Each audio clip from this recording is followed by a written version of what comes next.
Welcome back. This is Facebook Auction Live. Last month we had an amazing conversation about conversion optimization and driving ROI. I highly encourage you to check that video out if you haven't already done so. Today we are going to speak about targeting and placements, and as advertisers, how you can improve your business performance. Our Facebook experts on targeting, placement, and delivery joining us today are Stephanie, Romnick, and Adam. We have already received some amazing questions. But before we begin with the Q&A, I just want to take this opportunity to take you through what placement optimization really is.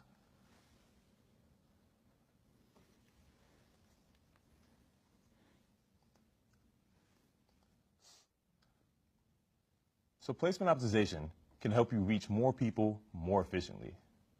Imagine the large circle represents your target audience. You may add Facebook to your plan to reach a large portion of your target audience. Then you may add Instagram and Audience Network to increase your reach. However, if you run separately on Instagram and Facebook, you may reach the same people on both platforms. This is called duplicated reach, and is what usually makes incremental reach expensive. On the other hand, with placement optimization, you can reach your target audience holistically across Instagram, Facebook, and Audience Network. That means more reach for the same or lower cost than running separately. You can also only reach more people by opting into placement optimization, but if you can reach those people more efficiently, running on Instagram and Facebook independently. Let's go to our first question. We all know the benefits of adding IG as a placement, but what about Audience Network? I think there's a lot of benefits of adding Audience Network, specifically when we talk about getting more conversions at a lower cost. So what we found as a whole is that when you do add Audience Network to your website conversion campaigns, we see an increase of 12% of total conversions and a decrease of, on average, 8% per CPA. So there's a very bottom line benefit of having Audience Network as part of your placement strategy. Okay, and what is the best way to test the placement optimization? Yeah, I mean, so testing can be a little bit difficult and a little bit counterintuitive. A lot of people, when they look to test things like Facebook and Instagram, they set up an ad set with Facebook and they set up an ad set with Instagram, and they sort of run them and compare performance to each other. And that's actually not the best way to test for placement optimization. The best way is to really set up one ad set with Facebook, the other ad set with Facebook and another placement. That can be Instagram, that can be Audience Network, that could be all three of them. Set up the same budget for each ad set, same targeting, run them for the same amount of time, and then compare performance from one cell to the other cell. And that will give you a really good idea of that incremental reach or the incremental costs or drop in your conversions that you get when you add those placements to a Facebook placement. So a lot of advertisers ask, if performance is actually cheaper on Facebook, does it make sense to not use Instagram? Yeah, I mean, I think when you look at those tests, you're going to see some results that seem like you should take actions like that, right? So you may look into those cells and see that Facebook has a slightly lower CPA than Instagram does, or same thing for Audience Network. But the way that our delivery system works is we actually, look across all three of those inventory sources, and we find the cheapest outcomes that we can possibly find for you. So that means for the lowest price, we'll get exactly what you need, depending on the objective you've chosen. So maybe you've chosen conversions. We're going to go find the most cost-effective conversions for you, regardless of what platform they're on. And that will cause some differences in pricing. But if you remove Instagram, for example, and that was a higher CPA, we're just going to have to replace that with even more expensive CPAs that we would have found on Facebook. Okay, and if Audience Network is so great, how come I just can't use Audience Network? Yeah, so I mean, Audience Network was really built to be an extension of your Facebook campaign, right? It's, our biggest value proposition is our targeting, right? And our people-based marketing, where we allow you to go target the people in the audience that you want. And Audience Network is a really great way to sort of extend those campaigns across apps and websites all over the world. And so because it's supposed to be an extension of your Facebook campaign, you have to buy Audience Network with Facebook. Okay. So now we're going to move on to questions from the audience. All right. So question number 1. Seed audiences. We have a question from Craig from Canada. I'm curious with respects to lookalike audiences. Is it more beneficial to have more timely data or more overall data? That's a fantastic question. One that we ask ourselves that all the time. And I really think it's around what is it that you want to do with that audience? So, for instance, we have Mother's Day coming up, right? And so it would make sense for us to get a seed audience from seasonal data from a year ago. And we would then get that seed audience to make a lookalike of people who bought on Mother's Day last year who are most likely going to buy it this year. I mean, a great example of this was an e-commerce in Hong Kong called Casetify, where they sell personalized cases for, laptops, even an Apple Watch or a smartphone, and they get your Instagram pictures and they print it out and make it into this wonderful case. And so they do that. And what they did in their 2016 Mother's Day strategy was to get the seed audience of 2015, get a lookalike off of that, and the results are staggering, like 3x sales. So that's definitely something when we think about a seasonal strategy. When we think of something more non-seasonal, right, just year-round, anything that we want to do, it would make sense for sure for you to get a more recent audience, because most of our products that we see on Facebook have a consumer life cycle that's rather like short and quick. So we want to make sure that you cannot lose that momentum and take advantage of that recent audience to keep building and driving more lifetime value for your customers. Okay. And oftentimes advertisers want to know more about daily volatility. For example, if they don't change their bids, why would the CPM or CPA start to increase? So the way Facebook works, it's an auction system. Right, and so essentially there are participants in the auction and everyone's bidding for impressions, and we choose the impressions which have the highest value to the user and advertiser value and to the advertiser.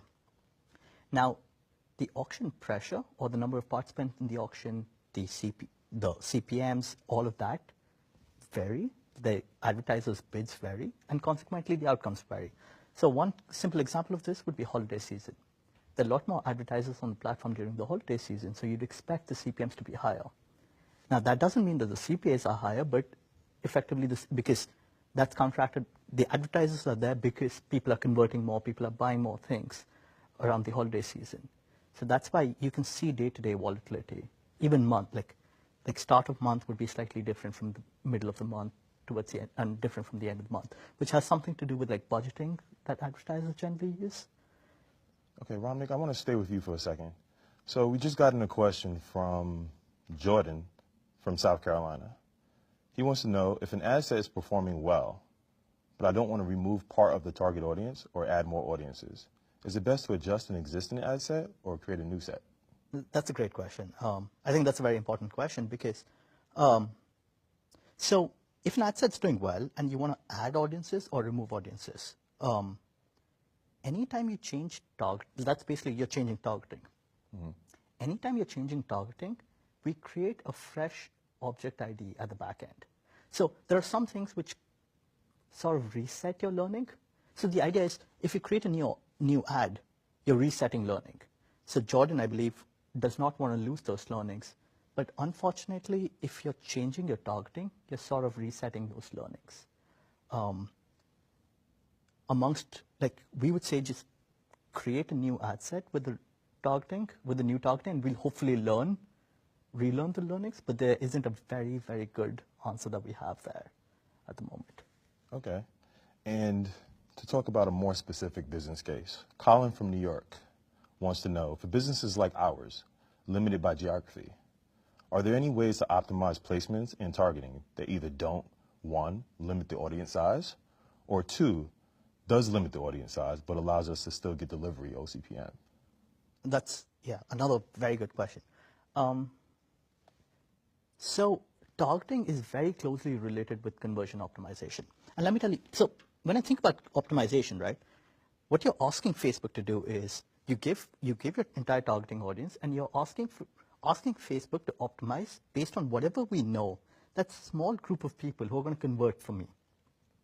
So now, if your converters are limited by geography, so an example that I really like is, assuming I'm a barber shop in New York City, right? I have a small shop in East Village, and my conversion is people signing up, like registering on my website, on my page for a haircut.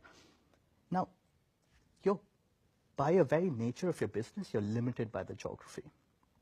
So you probably will not be advertising in Texas, for example. That doesn't mean our platform isn't for you. I think that is the best use case in some sense of our platform, because what our system is trying to do is you provide a targeting which is broad enough, and then we will find what characteristics are common amongst the people who are converting for you. So now, on the flip side, let me talk about the audience size issue. Audience size really doesn't matter. It's in some sense, our system is getting signals from conversions. So if you're providing us with enough conversions, our system is learning the characteristics between a converter and a non-converter, because that's what we want. So it's not, I wouldn't focus too much on the audience size, but I would focus on like conversions and providing us information so that the system can differentiate between people. Okay. I have another question. Stephanie, this one is going to be for you. Okay. So it's a targeting question All right. from Craig, who's over in Canada. Same Craig from the first one? Yeah, same Craig. Hey, Craig.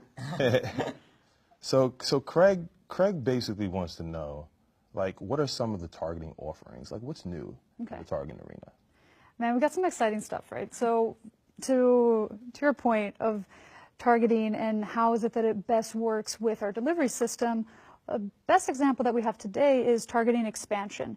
So you would leverage our interest-based targeting for website conversions and mobile app installs, and then it'll have defaulted as an opt-in option for us to do what's called expansion targeting, where if we predict and we see that in fact you will get more results by removing the constraints of interests, we will do that for you so that we can give you more results. Okay. So it's a good way for us to be able to match what we offer best, which is people-based marketing and targeting, while also leveraging our second best thing, which is also delivery, right? Okay. I think that's the first one. I think also to Craig's point is talking about engagement custom audiences. So your first question was around seeds, right? So one of the great seeds that we have is what goes on in our own platform. And this can be engagement custom audiences from video, from Canvas, from lead ads, all sorts of sources, which allow you to retarget customers, get that impression one more time, increase your chances to bring them down the funnel and get those desired conversions. Okay, so quick question on this expanded targeting. Yeah. So am I understanding this correctly? So let's say I am targeting people who like taekwondo. Okay. And then our system would be like, it starts serving ads to other people, and maybe the characteristic is you've forgotten people who like karate, and somehow those people are also converted, and we'll figure that out over time. Is that somehow? Yeah, it's similar to that. And I feel that if you are, let's say, your main objective is mobile app installs, right? Yeah. And you really don't care where the conversion comes from. You're not really constrained, like that case of New York, where you're not constrained to one geography. There's an opportunity for you to even leverage worldwide targeting, where you're just going to optimize for what it is that you want as your desired results, website conversions or even mobile app install, and really just give it to the best region possible and see what are the best results that you get from there. Got it. Yeah.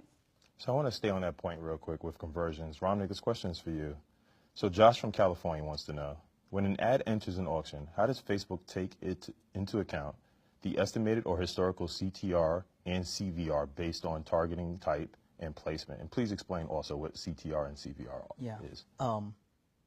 So for every given impression, what we're trying to do is we're trying to maximize the value to the advertiser and value to the people on the platform. So the value to the advertiser is a combination of what their bid is, like how much do they actually value the event, and Facebook's estimates of like click-through rate and conversion rate. So CTR is click-through rate and CVR is conversion rate. And what Facebook is trying to do is trying to estimate these things. So high converters will have high conversion rates and high click-through rates. Low converters will have lower conversion click-through rates. So there are lots and lots of really, really smart people who are trying to come up with the best algorithms to predict click-through and conversion rates. And these are really tough problems to solve. Like what I'm doing is I'm going to show you an impression, and we're trying to predict what is the probability that you're going to click and convert. So we have these really smart people, and they're trying to come up with features which actually explain and help us in the prediction. Some of those features are related to your campaign, some of those features are related to your account history, and so on and so forth. So what we do is the learnings that we've already attained from your account, we sort of use it to populate the features. That being said, I think your ads performance, like the individual ads performance, is sort of the key metric. Like there are lots and lots of features, but the key features are your performance of the ad by itself. So we take that into account, but the ads performance at some point in time becomes the overwhelming factor in the features that we're looking at. Okay, and I want to pivot back to Adam 1 second. So we've been getting a few questions on something you said earlier. So what are the controls available for Audience Network? Can you speak to the sensitive industries, blacklisting, review processes, anything like that? Yeah, so, I think at Facebook, it's not just the Audience Network, right? We've been launching a few placements that have a little bit more context to them, right? That may rely on third-party publisher content, like the Audience Network does, but Instant Articles does that as well as InStream. And all of those placements are generally rolled out. Advertisers, if they haven't already seen them in their accounts, will see them in the coming months. And we recognize that they're inherently different from feed, right? In feed, I have a news feed, obviously, of content that is there for me, right? It's based on sort of the things that I like or the people that I'm friends with. Other types of things that Facebook thinks will be interesting to me, current news. And each story has nothing to do with the other story, right? It's just like, I know that my aunt's birthday party has nothing to do with, my crazy uncle, which has nothing to do with, my girlfriend's post, and then the ad in between is not related to those. But, when you start to advertise in, different publishers' content, where there's sort of more of a theme, we recognize that there's more controls that you sort of have to give people to ensure that advertisers are comfortable there. And so we have a few controls, really three. One is we have opt-outs. Like if you want to opt out of a placement, you can do that within our placement selector. So if you don't feel comfortable with InStream, or you don't feel comfortable with Instant Articles, or you don't feel comfortable with Audience Network, we can sort of opt out. Now, obviously, that is like the most extreme control that you could use. And so we have two other controls that are a little bit more granular. One of them is category controls. So we are actually going to be launching, starting today, ironically, you didn't know this, a new set of category controls that allow you to control content across all three of those placements. So there's going to be 5 categories that you can use. An example is like debatable social issues. So if you don't want to run next to content that may be a little bit more provocative, then you can sort of block that, and that will block you in InStream. It'll also block you in Instant Articles, and it'll also block you in Audience Network. And then the third level down is domain and app level blocking. So we obviously have Instant Articles that are uploaded to Facebook, and they sort of have a root domain of where they came from. And then we also have apps in the Audience Network. If there's specific publishers that you don't want to run on, you can upload a block list with that domain name or that app, and we will not run on that Instant Article or on that website or app in the Audience Network. Okay, and what would you say to advertisers who actually have tested Audience Network in the past, but the way they actually tested Audience Network, for whatever reason, they're not experiencing the performance that they initially thought they were going to get? Yeah. I mean, to be honest, Audience Network is a relatively new product for us. It's only been around, I think, at scale for less than 2 years. And so, one side of that is we've improved the product dramatically over the last 2 years. When you start delivering into environments and apps that we don't control end to end, there was a lot of learning that went on and how we optimize in that environment compared to newsfeed. And like we were explaining before, auction is super complicated, and there's a lot of pieces of data that go into that. And the publisher side is a really good instance of a place where we had to learn. And so, one, I would just encourage people to continue to try it. It's something we're constantly investing in and constantly making better. And then the second piece is definitely make sure that you're setting it up correctly. I think a lot of people ran a campaign with Facebook and the Audience Network and looked at performance, and maybe CPAs were a little bit higher on Audience Network, or the CPCs weren't where they wanted to be, or the cost per install. Maybe you're measuring like something more advanced like LTV, or which is lifetime value, or return on ad spend. Make sure you're testing it right, and which is the way we explained earlier, which is set up something with an ad set with Facebook, set it up with Facebook and Audience Network, and compare those two together. Not run Facebook and Audience Network in one ad set and then break it down and compare those two. That makes sense. Yeah.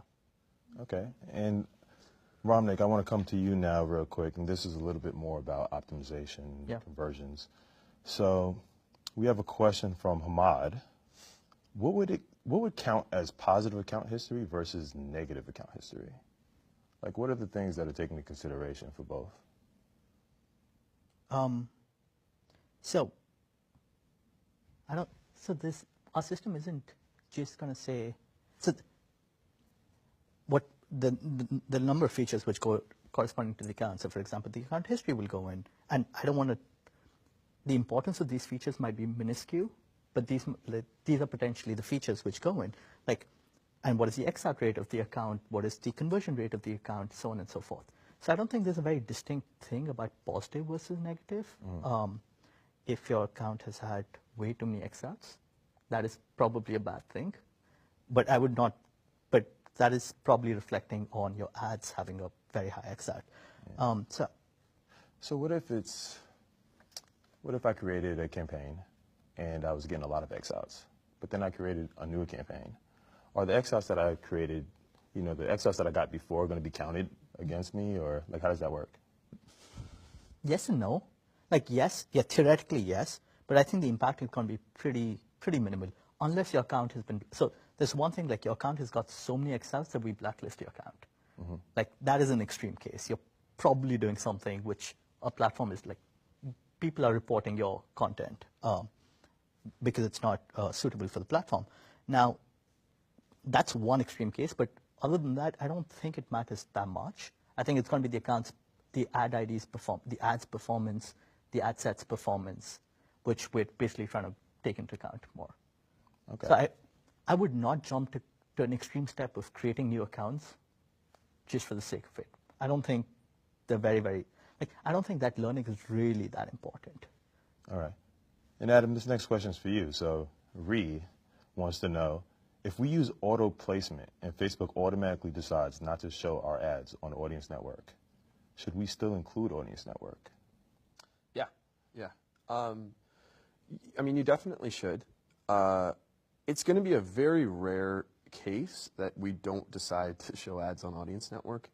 What auto placements really does is, for each impression, we look across all of our placements and we try to find the best outcome at the most efficient cost for you. And so from campaign to campaign and ad set to ad set, you may see a different distribution depending on what your campaign goal is, what your objective is, the creative that you're using. There's, tons and tons of different inputs into, what could affect that delivery. And, our delivery system is pretty powerful, and we do see a lot of advertisers from campaign to campaign see a pretty fundamental shift in that distribution. They might run a campaign and they see 80% on Facebook and 20% on Audience Network. And then the next time they might see that shift to 60-40. But you shouldn't see that as like a negative.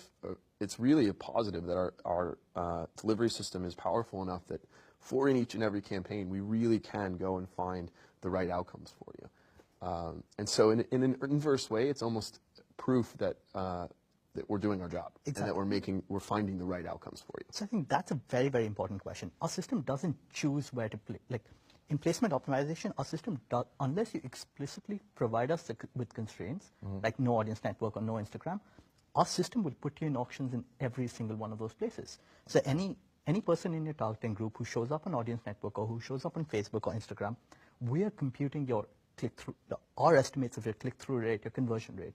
And we're trying to see if serving this impression is going to be valuable to you as an advertiser and also to the people. And there's also a component of the competition. So we are not explicitly making that decision. The decision we've decided to make is to provide you with the maximum value from our platform.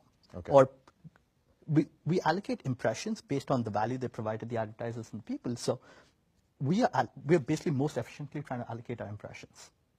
Now, it could be that in one campaign you get a large allocation to audience network because we think they are the most valuable impressions for you in this particular campaign.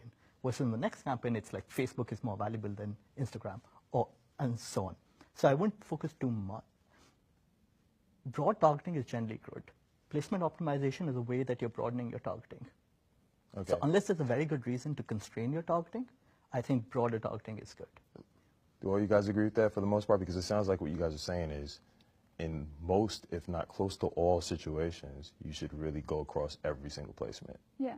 I mean, another way that I like to think about placement optimization is, let's say you have a dinner party and you're going to cook for your friends, right? I like to entertain, so I have people over, and for me, it's a big, big challenge of trying to get, I have a budget, right, that I can't go over, and then I have to feed 6 people that come to my house, and then one of them is a vegetarian.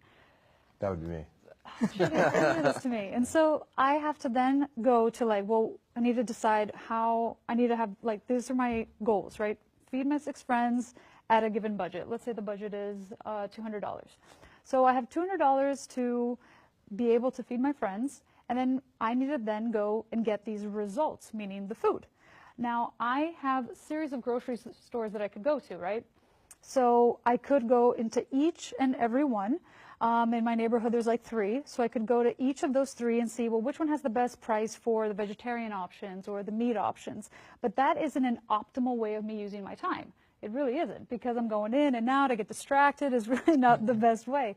What would be ideal is if I could magically find a way to see all the offerings within the 3 different grocery stores and pick which ones are the most cost efficient, meaning the lowest cost. And that's what placement optimization does for our advertisers. It removes any of these barriers. It doesn't say that this grocery store is different or better or even more expensive. It allows you to have access to a whole like plethora of results. And that's really where we can double down and give our advertisers the best value, by removing this constraint, or let's say breaking down these walls of placements. Okay, so we have a few questions left, but before I go any further, just want to remind everybody out there listening to please like this video. So moving on to the next one, we have a question from Stuart. How many conversions does it take Facebook to have to optimize efficiently? So the more the better. But that being said, so some numbers obviously too low. Like if you give us 5 conversions, like there are literally 5 data points that we're meant to learn off.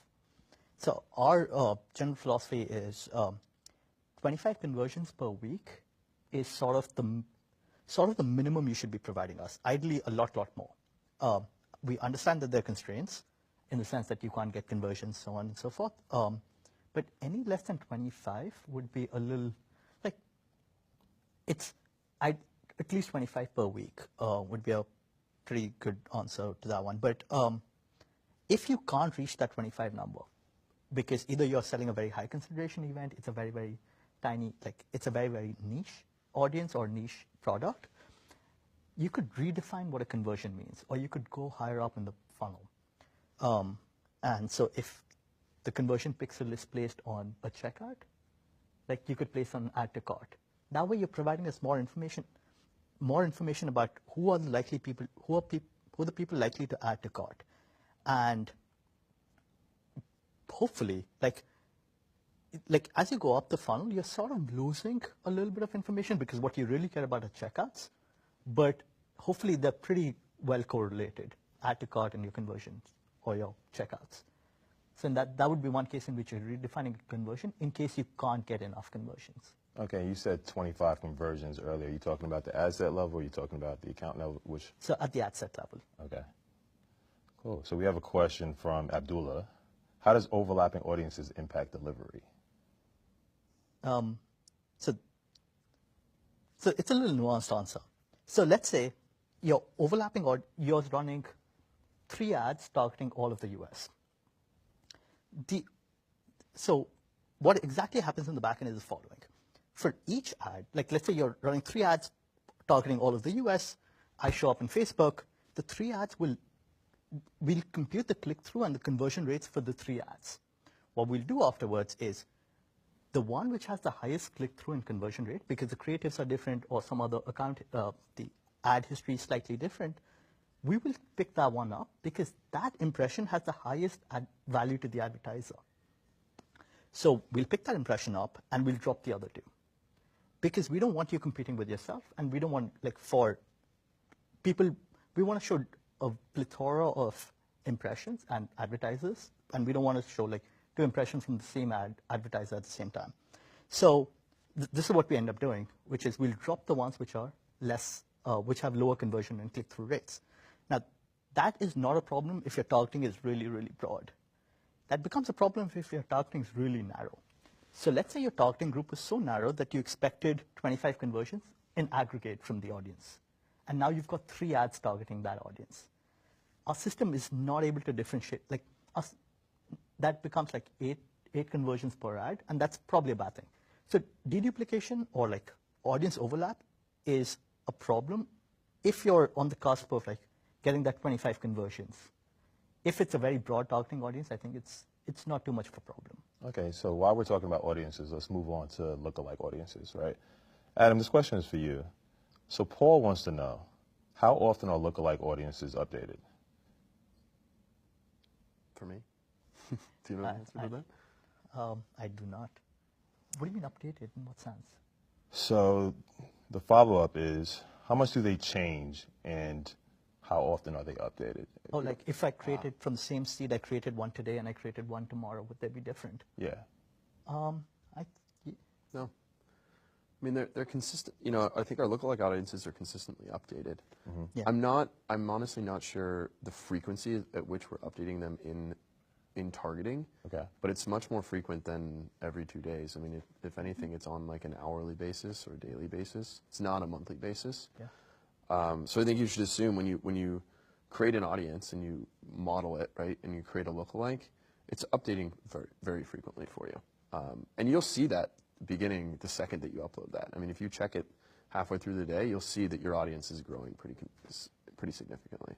Okay, we'll definitely follow up with everybody on the exact numbers. If I remember correctly, I think it was 3 to 7 days, last I heard.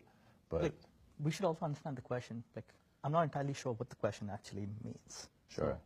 Yeah, so we'll get back to everybody with that one.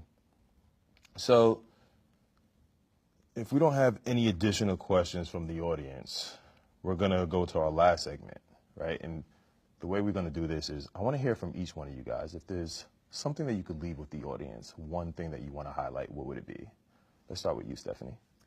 I think the thing I would hope everyone leaves here with today is really the sense that targeting is fundamental towards your success on Facebook, and taking the time to know your audience and know your audience within the context of Facebook, and know it in the sense of, well, should I opt in for targeting relaxation? Should I also take into account engagement custom audiences, and really trying to leverage people who view my video or click through my canvas.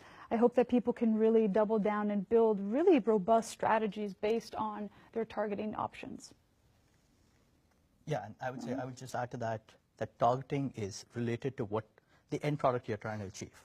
So targeting is very closely related to the optimization goal that you have. And generally, in case our system is trying to maximize value for you based on the constraints that you provide us. Placement optimization, if you do not opt into placement optimization, you're constraining the system, which means we won't be able to provide you, we'll provide you less value than an unconstrained system. Similarly, if your target audience is very narrow, and unless you have a very good reason to narrow your audience, we are not able to provide you that. An unconstrained audience or including placement optimization is probably better for you than not. Okay. You sort of stole my answer, but I have to say it. That's okay.